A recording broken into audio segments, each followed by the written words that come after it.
बिस्मिल्लाहिर्रहमानिर्रहीम। अस्सलाम वालेकुम नाज़रीन, आप यूट्यूब चैनल देख रहे हैं। मैं इमरान खान हूँ। पाकिस्तान के आर्मी चीफ ने दौरा किया है गुजरांवाला और मराला के इलाके का। ये बड़ा इम्पॉर्टेंट एरिया है और जब आज़ाद कश्मीर की आप बात करते हैं तो आज़ाद कश्मीर से नीचे ये पाक फ़ौज के जो ज़ेरे कंट्रोल इलाके हैं, इसके बाद रेंजर्स का इलाका आ जाता है, फिर पंजाब रेंजर्स आ जाती है, उसके बाद बॉर्डर के साथ साथ आगे, क्योंकि वो सारा सेटल्ड बॉर्डर है। यहाँ पे जो लाइन ऑफ कंट्रोल का एरिया ऊपर की तरफ है, फिर वर्किंग बाउंड्री का एरिया है, तो यहाँ तनाज़ा रहता है और यहाँ पे तनाज़े की वजह से तनाव भी रहता है। और ये वो एरिया है जहाँ पे इंडिया ने जब सर्जिकल स्ट्राइक का दावा किया था तो इन एरियाज़ में झड़पें हुई थी, जहाँ पे इंडियन अपनी लाशें छोड़ के भागे थे और दावा किया था कि हम सर्जिकल स्ट्राइक करके आए हैं पाकिस्तान में। उनका पूरी दुनिया में मजाक भी उड़ा बाद में इस हवाले से। तो उसके बाद फिर उन्होंने एक और एरियल सर्जिकल स्ट्राइक की उससे अगले साल 2019 में, उस पर भी उनकी खासी दुर्गत बनी थी और अभिनंदन फिर हमारे पास आ गया था। आर्मी चीफ ने ये जो दौरा किया है, ये दिफाई लिहाज से बड़े इम्पॉर्टेंट इलाके हैं और जब कश्मीर के अंदर किसी किस्म का कोई तहरीक उठे और वहाँ पे जंग जैसी कैफियत हो, या भारत आज़ाद कश्मीर के ऊपर जंग मुसल्लत करे, या चीन भारत और पाकिस्तान के बीच में वो कैफियत जिसके ऊपर हम काफ़ी दिनों से बात कर रहे हैं, जंग जैसी वो शुरू हो जाए, तो इसकी अहमियत बहुत ज़्यादा है गुजरांवाला कोर की। और इससे ऊपर जो मंगला का एरिया है वहाँ से, और फिर नीचे जो मराला का इलाका है, इस एरिया की अहमियत बहुत ज़्यादा बढ़ जाती है। यहाँ पे कुछ जगहों पे पाकिस्तान को बर्तरी हासिल है और कुछ जगहों पे भारत को बर्तरी हासिल है, क्योंकि ये नीम पहाड़ी इलाका है। तो जहाँ पे जो ऊपर बैठा है और जिसके बाद बेहतर दिफाई इंतज़ामात हैं कुदरत की तरफ से, उसको इसका फ़ायदा होता है। दरिया जो है वो इस इलाके में कभी भारत में दाखिल होता है, कभी पाकिस्तान में दाखिल होता है, कभी भारत में दाखिल होता है। तो ये भी एक ऐसा फैक्टर है कि यहाँ पे उस हवाले से भी इंतज़ामात करने पड़ते हैं। तो ये जो ड्रिल्स आज आर्मी चीफ ने वहाँ देखी, ट्रेनिंग को देखा नौजवानों की, और जो ड्रिल्स देखी हैं उसमें उन्होंने ये भी दिखाया कि किस तरह दरिया को क्रॉस करने के लिए बहुत तेज़ी से ब्रिजेस बनाने की सलाहियत पाकिस्तानी फ़ौज के पास मौजूद है। ये तो दिफाई सलाहियत तो पाकिस्तान की है, उस हवाले से आर्मी चीफ को दिखाया गया डेमो। लेकिन बात क्या है, आर्मी चीफ यहाँ क्यों गए? पहले वो स्कर्दू गए और उसके अलावा उन्होंने कश्मीर के इलाकों का विज़िट भी किया, और अब फिर नीचे उतरते हुए वो उस एरिया में पहुँचे जहाँ तक ये जंग अगर होती है तो फैल सकती है। आर्मी चीफ इन सारे इलाकों में जा रहे हैं और ट्रेनिंग को देख रहे हैं, और मेरी इत्तला के मुताबिक पाकिस्तान में फ़ौज के जितने यूनिट हैं उनकी सख्त एक्सरसाइजेज इस वक्त करवाई जा रही हैं। एक तो मौसम बहुत अच्छा है, लेकिन ये एक्सरसाइजेज रूटीन से हट कर हैं। पाकिस्तानी फ़ौज के पास जितनी भी रेंजेस हैं जहाँ पे फायरिंग प्रैक्टिस होती है, वो तमाम इस वक्त बहुत ज़्यादा मसरूफ़ हैं।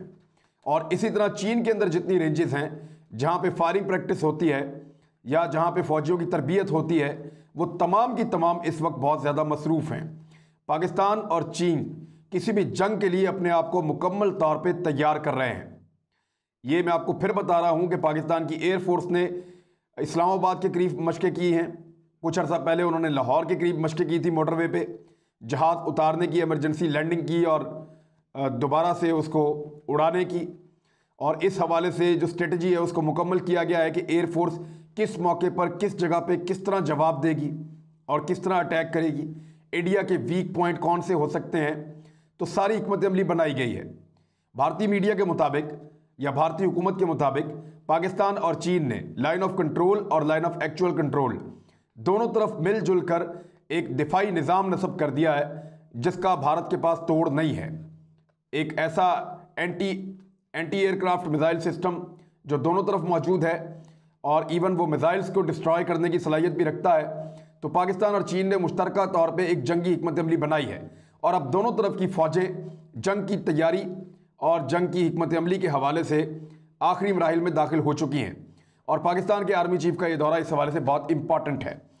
आर्मी चीफ ने तवक्को से हट कर, यानी नॉर्मली आर्मी चीफ जाते हैं, खिताब करते हैं कि स्टेज के ऊपर खड़े होते हैं, सामने फ़ौजी हैं, उनके साथ बातचीत की, उनसे हाथ मिलाया, उनको इनामात दिए और वापस आ गए। और जहाँ कमियाँ और कोताहियाँ नजर आई उनकी निशानदेही की, जहाँ बेहतरी नजर आई वहाँ पे तारीफ़ की। एक्चुअली ये होता है। लेकिन इस मरतबा आर्मी चीफ ने एक अलग किस्म का मैसेज दिया है।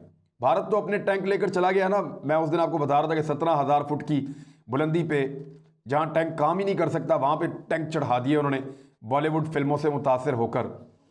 लेकिन जो पाकिस्तान के आर्मी चीफ ने ये खिताब किया है, ये एक कैमोफ्लेज किए हुए, प्रॉपर झाड़ियों के साथ छुपाए हुए एक टैंक के ऊपर खड़े होकर उन्होंने ये खिताब किया है।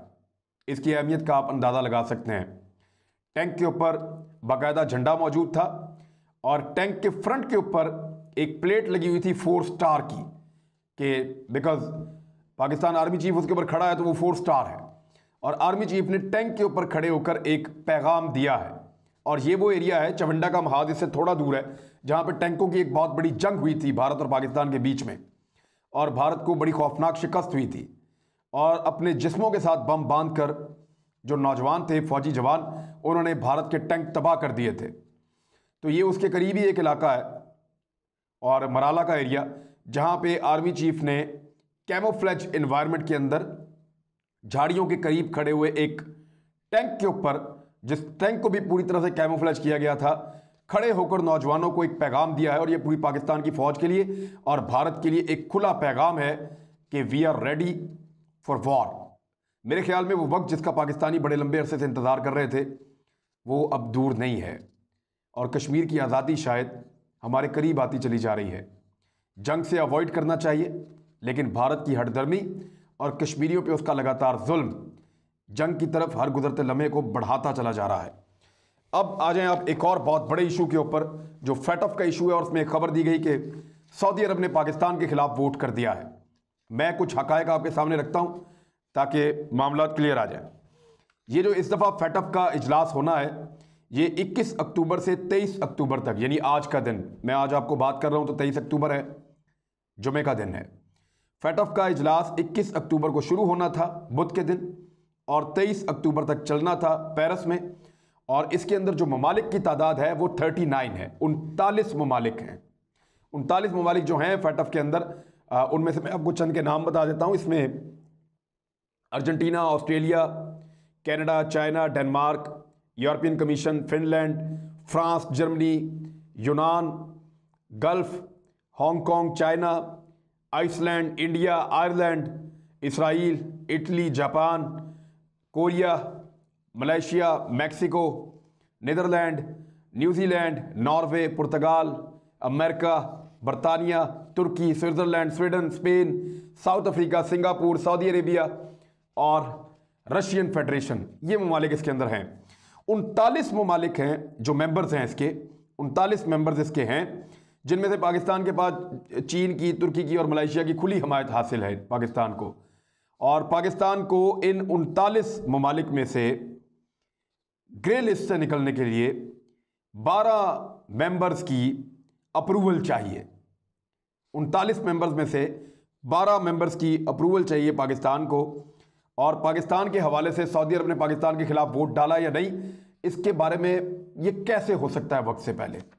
आज जुम्मे के दिन जो डिस्कशन हो रही, उसमें सऊदी अरब अगर वोट डालेगा तो डालेगा या नहीं डालेगा तो नहीं डालेगा। पाकिस्तान के बारे में जो फैटफ के इस इजलास में डिस्कशन होनी थी वो जुमे वाले दिन, आज के दिन होनी थी।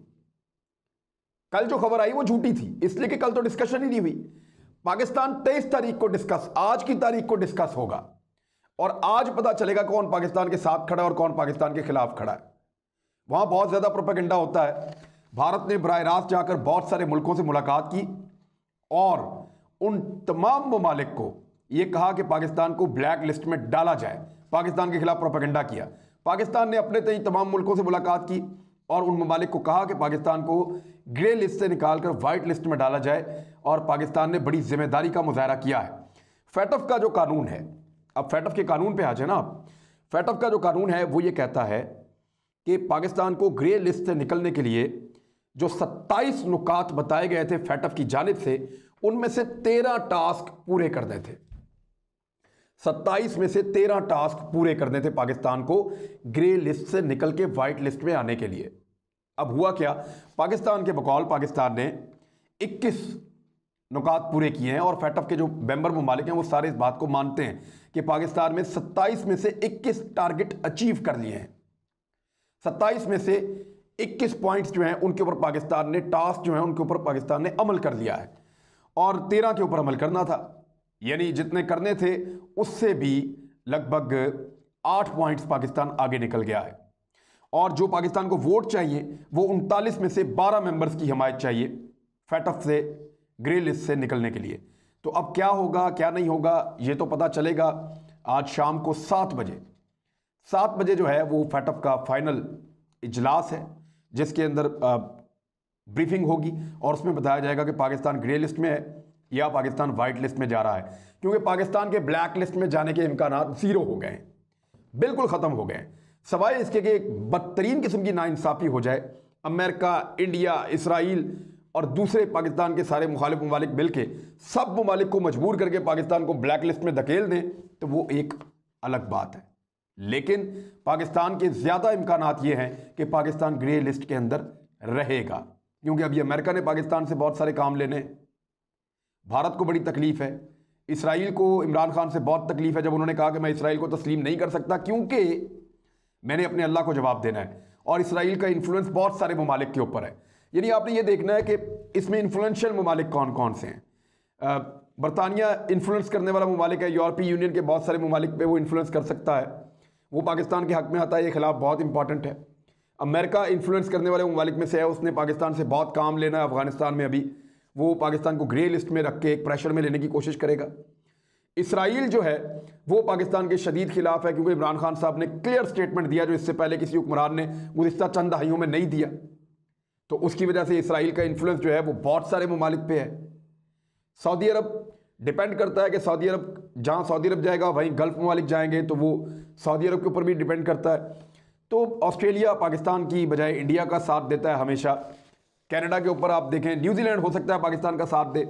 यानी ये बड़ी अजीब खिचड़ी पकती है। क्या पाकिस्तान को 12 मेंबर्स वोट करेंगे और पाकिस्तान की हिमायत करेंगे ग्रे लिस्ट से निकलने के लिए? एक बड़ा सवाल है, और इसका फैसला वो ताकतवर मुल्क करते हैं जिनके हाथों में सारा कुछ होता है। ये 1989 में ये बॉडी बनी थी फैटफ की, FATF, financial action task force. ये करता क्या है, ज़रा थोड़ा इसके बारे में भी बात करते हैं। ये जो फैटफ का बुनियादी काम है वो पॉलिसियाँ बनाना है, कवानीन बनवाना है मुल्कों से, उनके अंदर रेगुलेशंस करना है, उनके अंदर नए रूल्स लेकर आना है, रिफॉर्म्स लेकर आना है, ये इनका बुनियादी काम है। इनका मकसद ये है कि मनी लॉन्ड्रिंग को रोका जाए, दहशतगर्दों की जो माली इमदाद की जाती है उसको रोका जाए, और बैनुल-अक़वामी जो मालियाती निज़ाम है उसको अगर कोई ख़तरा है तो उस खतरे को दूर किया जाए। ये है इनका बुनियादी काम, और उस काम के लिए मुल्कों में कवानीन बनवाते हैं, वहाँ पे जो है वो रिफॉर्म्स लेकर आते हैं और वहाँ पॉलिसियाँ बनवाते हैं उन मुल्कों में, और अपनी मर्ज़ी की बनाते हैं। यानी इनका दिल करे पाकिस्तान के लिए ये पॉलिसी बना दी, अब पाकिस्तान ये करे, इंडिया के लिए ये पॉलिसी बना दी है, अब इंडिया ये करे, अमेरिका के लिए कोई पॉलिसी नहीं बनाई, जो मर्ज़ी करे, तुर्की के लिए ये पॉलिसी बनाई वो ये करे, चाइना के लिए पॉलिसी ये वाली बना दी है वो ये करे, ईरान के लिए इतनी सख्त पॉलिसी बना दी वो कर नहीं सका, ब्लैक लिस्ट। यानी ये इनका तरीका वारदात है। अब यानी जिसका लाठी उसकी भैंस, ये वो वाला हिसाब है।